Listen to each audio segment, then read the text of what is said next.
আমি বলি, ওরে মমতা ব্যানার্জির উদারতা, সিপিএম এর হাড়মাত গুনো, জামা পাল্টে বিজেপির জল্লাদ হয়েছিস। মমতা ব্যানার্জির উদারতা, অনেক উদারতা হয়েছে। 4 তারিখ ফল ঘোষণা হবে, রবীন্দ্রসঙ্গীতের সাথে ডিজেও বাজবে, এবার বলে দিয়ে গেলাম।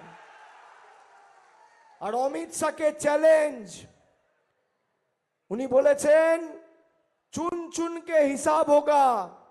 আমি বলি, যদি বুকের পাটা থাকে 4 তারিখ বাংলায় থাকবেন, কলকাতায় দেখা হবে বেলা 12টার পরে।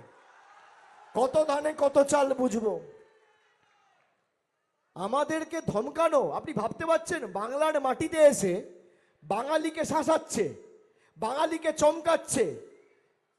আমরা কি খাবো উনি ঠিক করবেন, আমরা কি পড়বো উনি ঠিক করবেন, আমরা কার সাথে কথা বলবো ওরা ঠিক করবে। আমাদের মনীষীদের অপমান। রবীন্দ্রনাথ ঠাকুরকে বলছে রবীন্দ্রনাথ সান্যাল।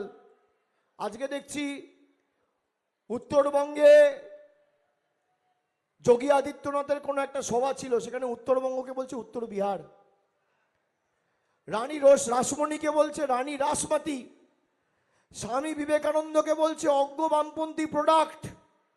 ঈশ্বরচন্দ্র বিদ্যাসাগরের মূর্তি ভাঙা। কি বলছে?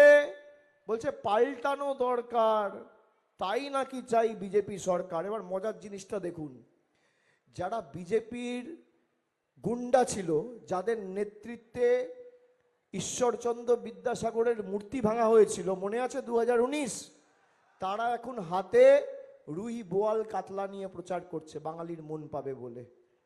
আমাদের পাল্টাতে গিয়ে নিজেরাই জব্দ হয়ে গেছে। এই হচ্ছে বাঙালির ক্ষমতা। আমাদের পাল্টাতে গিয়ে নিজেই জব্দ।